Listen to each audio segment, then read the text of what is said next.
នៅមុនរដ្ឋប្រហារទម្លាក់សម្ដេចនរោត្តមសីហនុនៅថ្ងៃទី18មីនាឆ្នាំ1970ពួកវៀតណាមធ្លាប់សម្ដែងនូវការគោរពចំពោះនយោបាយអព្យាក្រឹតរបស់សម្ដេចនរោត្តមសីហនុខ្លះៗដែរដោយមិនវាទីចេញឆ្ងាយពីព្រំដែនដែលជាជំរករបស់ខ្លួនក្រោមកិច្ចព្រមព្រៀងរួមនោះទេដោយអស់លោកអ្នកស្ដាប់បានជ្រាបស្រាប់ហើយថាអំឡុងពេលសង្គ្រាមដែលកំពុងឆាបចេញនៅវៀតណាមជាមួយនឹងសហរដ្ឋអាមេរិកពួកវៀតណាមខាងជើងបានប្រើប្រាស់និងជ្រកកោននៅតាមបន្ទាត់ព្រំដែននៃប្រទេសកម្ពុជាក៏ប៉ុន្តែក្រោយពីការឡើងកាន់អំណាចរបស់ឧត្តមសេនលុនណល់រួចមកដោយរដ្ឋប្រហារ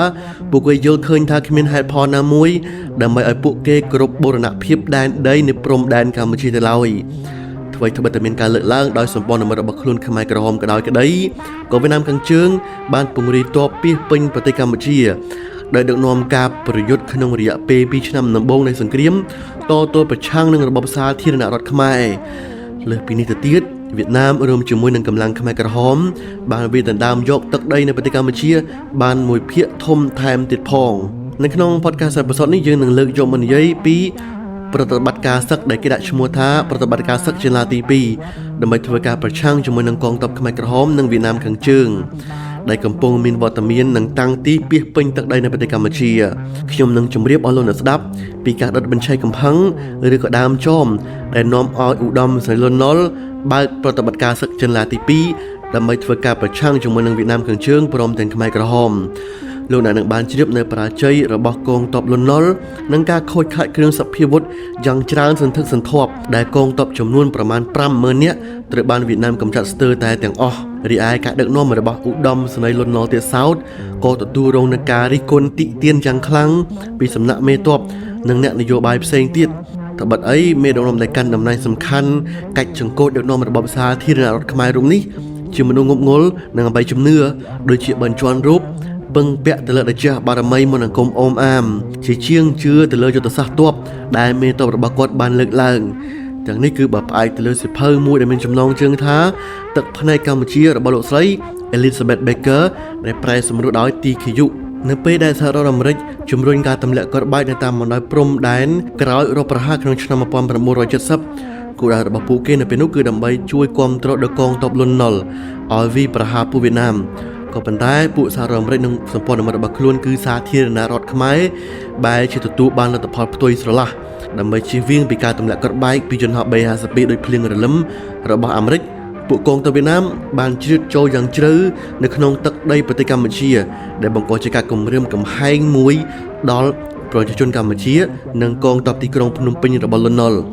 ត្បិតអីកងទ័ពអាកាសរបស់សហរដ្ឋអាមេរិកក៏តាមទម្លាក់គ្រាប់បែកដើម្បីកំទេចពួកវៀតណាមកុម្មុយនីសផងដែរទាំងនេះគឺជាចំណុចមួយដ៏សំខាន់នៃវិនិស្សកម្មបណ្ដាលមកពីយុទ្ធសាស្ត្រសង្គ្រាមរបស់វៀតណាមក៏ដូចជាតាមកំទេចសត្រូវគ្មានត្រាប្រណីពីសំណាក់សហរដ្ឋអាមេរិកនៅក្នុងប្រវត្តិសាស្ត្រសង្គ្រាមនៅកម្ពុជាពួកនីតិហ៊ានរបស់លន់ណុលផ្ទាល់បានត្អូញត្អែពីផលវិបាកនៃមហន្តរាយយ៉ាងខ្លាំងក្នុងការទម្លាក់គ្រាប់បែកទាំងនេះក៏ប៉ុន្តែមេកាយរបស់ពួកគេមិនបានយកត្រចៀកស្ដាប់ឡើយបើតាមលោកស្រី Elizabeth Baker នៅក្នុងសៀវភៅទឹកភ្នែកកម្ពុជាលន់ណុលបានអនុវត្តផែនការយុទ្ធសាស្ត្ររបស់ខ្លួន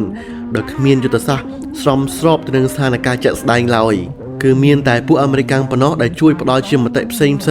ក្នុងផែនការយោធាបានប្រសើរជាងមុនម្ដងមកកាលឧត្តមសេនលុនណល់នៅតែមានជំនឿចិត្តមានះទៅលើជំនឿអាគមអូមអាមរបស់ខ្លួនហើយមិនព្រមស្ដាប់មេកៅរបស់ខ្លួនឡើយពេលមានឧបសគ្គម្ដងលោកតែងតែសូត្រហៅដែលជះបារមីនិងអនុភាពរបស់គាត់ជានិច្ចគ្មានអ្វីដែលគាត់អាចធ្វើបានលើសពីនេះនោះទេនៅពេលដែលគេយកអ្វីឲ្យគាត់ដាក់ដើម្បីពិនិត្យគាត់តែងតែសំអាងទៅលើក្បួនបញ្ជាន់រូបហើយនៅពេលដែលអ្នកនយោបាយឯទៀតចូលធ្វើអន្តរាគមន៍គាត់ក៏ផ្ដើមដណ្ដើមយកអំណាចខាងស៊ីវិលដោយប្រើឧបាយកលទៀតមិនដល់2ឆ្នាំផងឧត្តមសេនីយ៍លន់ណុលបានបំផ្លាញអស់នូវសមត្ថភាពផ្សេងរបស់កងទ័ពគាត់ផ្ទាល់ក៏ប៉ុន្តែក្នុងពេលដដែលនោះលោកក៏បានស្រវាក្តាប់ការត្រួតត្រាលើរដ្ឋាភិបាលទាំងស្រុងតែម្ដងនៅដើមឆ្នាំ1970ឧត្តមសេនលុនណុលបានផ្ដើមដំណើរការវិលលោកទ្រង់ទ្រីធំលើកដំបូងនៅក្នុងការដណ្ដើមយកតំបន់នានាដែលបាត់បង់មកវិញជាពិសេសភាគខាងកើតប្រទេសកម្ពុជាឧត្តមសេនលុនណុលបានបញ្ជាឲ្យនីតិហ៊ានទាំងឡាយរៀបចំខ្លួនយុទ្ធសាស្ត្រនៅក្នុងការធ្វើសង្គ្រាមមួយដែលមានឈ្មោះថាប្រតិបត្តិការសឹកចន្លាទី1ជាកម្លាំងប្រើយុទ្ធបំលាញអើយទូផងពីទឹកទូធំអន្តាប្រគល់ឲ្យជា ប្រតិបត្តិការនេះមានគោលដៅវាយបើកផ្លូវឆ្លៃ6ដែលភ្ជាប់ពីរដ្ឋធានីទៅទីប្រជុំជនស្គុននៅក្នុងខេត្តកំពង់ធំកងទ័ពបានចាប់ផ្ដើមដំណើរការវាយប្រយុទ្ធផ្សេងប្រឆាំងនឹងពួកវៀតណាមខាងជើងនៅក្នុងប្រតិបត្តិការសឹកនោះទៀតសោតកងទ័ពរបស់លន់ នល់ពុំបានសម្រេចតាមផែនការនៅក្នុងការវាយយកភាគខាងកើតប្រទេសមកវិញនោះទេក៏ប៉ុន្តែផ្ទុយទៅវិញក្រុមរបស់លន់ នល់បានសន្មតថាការវាយលុកដែលមានឈ្មោះថាប្រតិបត្តិការសឹកចន្លោះទី2នេះគឺទទួលបានជោគជ័យមួយនិងបានប្រារព្ធពិធីជ័យជំនះរបស់ខ្លួនដើម្បីអបអរពីជ័យជំនះនេះខណៈពេលដែលពួកគេកំពុងយល់ច្រឡំយ៉ាងធំថាពួកវៀតណាមបានទទួលបរាជ័យហើយនៅយប់ឈានចូលថ្ងៃទី21ខែមករាឆ្នាំ1971កងទ័ពពិសេសវៀតណាមដែលមានឈ្មោះថាដាក់កុងចំនួន100នាក់បានធ្វើការវាយលុកចូលនៅក្នុងអាកាសយានដ្ឋានប៉ូជិនតុងហើយបានកំទេចយន្តហោះប្រតិកម្ម MiG-19 របស់ទាហានលន់ នល់ដែលចោទទុកចោលនៅក្នុងរោងអស់ជាច្រើនគ្រឿងក្រោយការវាយឆ្មក់ចូលកំទេចយន្តហោះរបស់ខ្លួនរួចមកទើបទាហានលន់ នល់បានងើបស្វាងពីជ័យជំនះក្នុងសុបិនរបស់ខ្លួនគឺចាប់ពីពេលនោះហើយដែលកំហឹងចង់សងសឹករបស់ឧត្តមសេនីយ៍លន់ នល់បានកើតមានឡើងនិងឈានទៅដល់ការប្រកាសប្រតិបត្តិការសឹកចន្លោះទី2នៅថ្ងៃទី9ខែកុម្ភៈឧត្តមសេនីយ៍លន់ នល់បានធ្វើដំណើរទៅព្យាបាលសុខភាពនៅរដ្ឋ Honolulu ក៏ហាវ៉ៃសហរដ្ឋអាមេរិកដោយទុកឲ្យអ្នកអង្គម្ចាស់ស៊ីសវត្ត សិរីមតៈកាច់ចង្កូតដឹកនាំប្រទេសជាបណ្ដោះអាសន្នឧត្តមសេនីយ៍លន់ នល់បានថ្លែងប្រកាសប្រាប់ពួកទាហានរបស់គាត់ឲ្យរៀបចំធ្វើប្រតិបត្តិការសឹកមួយដែលមានឈ្មោះថាប្រតិបត្តិការសឹកចន្លោះទី2ដើម្បីធ្វើការសងសឹកចំពោះការវាយប្រហារទៅលើអាកាសយានដ្ឋានប៉ូជិនតុងដែលធ្វើឲ្យខ្លួនអាម៉ាស់មុខជាខ្លាំងទាហានម្នាក់នៅក្នុងចំណោមទាហានរបស់លន់ នល់បានរៀបរាប់ថាលន់ នល់ក៏យល់ឃើញថាពេលវេលាដើម្បីដាក់ទណ្ឌកម្មលើសត្រូវរបស់ខ្លួនឲ្យសមនឹងកំហុសនោះបានមកដល់ហើយលើកនេះឧត្តមសេនីយ៍លន់ នល់ចង់វាយបើកផ្លូវមួយដែលឆ្ពោះទៅភាគខាងជើងគឺផ្លូវឆ្លៃ6ដើម្បីតភ្ជាប់ទីក្រុងភ្នំពេញទៅខេត្តបាត់ដំបងជាខេត្តមួយដែលសម្បូរស្រូវហើយដែលទីក្រុងភ្នំពេញចាប់ផ្ដើមត្រូវការជាចាំបាច់នោះក៏ប៉ុន្តែការសម្រេចចិត្តនេះត្រូវបានសេនាធិការកងទ័ពបានប្រឆាំងយ៉ាងម៉ឺងម៉ាត់ដោយលើកហេតុផលថាក្រោយពីប្រតិបត្តិការសឹកចន្លោះទី1ត្រូវបានបញ្ចប់ពួកគេទើបតែចំណាយពេលជួសជុលការខូចខាតពង្រឹងការរៀបចំកងទ័ពឡើងវិញនោះទេពួកគេបានឆ្លើយតបទៅឧត្តមសេនីយ៍លន់ នល់វិញថា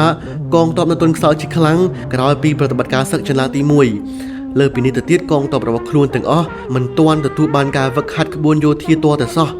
ដើម្បីប្រឈមមុខតតាំងនឹងកងទ័ពវៀតណាមខាងជើងដែលមានអាវុធយុទ្ធភ័ណ្ឌសម្បូរបែបជាងខ្លួននិងដែលសុទ្ធសឹងតែជាធានថ្នាក់នៅក្នុងការធ្វើចម្បាំងពួកទាហានលន់ នល់ទាំងអស់បានធ្វើការថ្កោលទៅចំពោះផែនការប្រយុទ្ធរបស់លន់ នល់ដែលគ្មានអ្វីដែលអាចជួយការពារទ័ពឡើយលន់ នល់ចង់ដាក់ពង្រាយទាហានរបស់ខ្លួននៅតាមបណ្ដោយផ្លូវដោយពុំមានការទ្រទ្រង់ជាយុទ្ធសាស្ត្រពីផ្នែកដឹកជញ្ជូនសម្ភារៈសម្រាប់ផ្គត់ផ្គង់កងទ័ពឲ្យបានគ្រប់គ្រាន់ទាន់ពេលនិងគ្មានផែនការផ្លាស់ប្ដូរកម្លាំងដើម្បីវាយតបតឡើយចំពោះកិច្ចការពារដែលវៀតណាមនឹងត្រូវធ្វើគឺច្បាស់ជាការបំបែកនិងកាត់ខ្សែទ័ពដ៏វែងដ៏ស្ដើងរបស់លន់ នល់ឲ្យដាច់ជាកង់ចាក់ជាពំខានក៏ប៉ុន្តែលន់ នល់មិនបានស្ដាប់ការតិទៀនរបស់នាយទាហានរបស់គាត់នោះទេក្រោយពីមិនបានស្ដាប់យោបល់របស់មេទ័ពរបស់ខ្លួនរួចមកប្រតិបត្តិការសឹកចន្លោះទី2ត្រូវបានដាក់ដំណើរការនៅចុងខែសីហាឆ្នាំ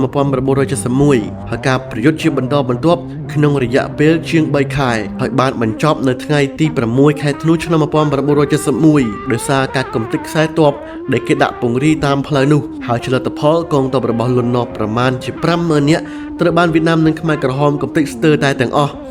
រីឯកងឯកភាពដ៏ឆ្នើមជាច្រើនរបស់ខ្លួនបានរលាយបាត់រូប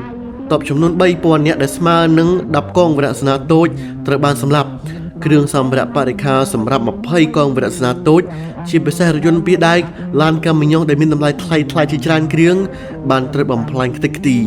ប្រសិនបើពុកម៉ែបងប្អូនមានបំណងនៅក្នុងការជួយឧបត្ថម្ភគាំទ្រដល់ការផលិតវីដេអូស្រាវជ្រាវអំពីប្រវត្តិសាស្ត្រខ្មែរក្រហមក៏ដូចជាប្រវត្តិសាស្ត្រផ្សេងទៀតបងប្អូនអាចធ្វើការបរិច្ចាគនៅខាងក្រោយវីដេអូដែលខ្ញុំបានទម្លាក់ QR ABA នៅខាងក្រោយនេះ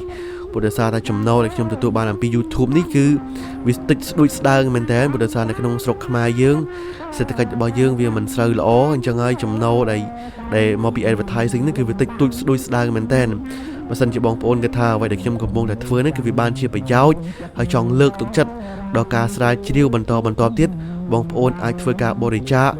តាមរយៈ ABA QR ដែលខ្ញុំបានផ្ញើនៅខាងចុងវីដេអូនេះបាន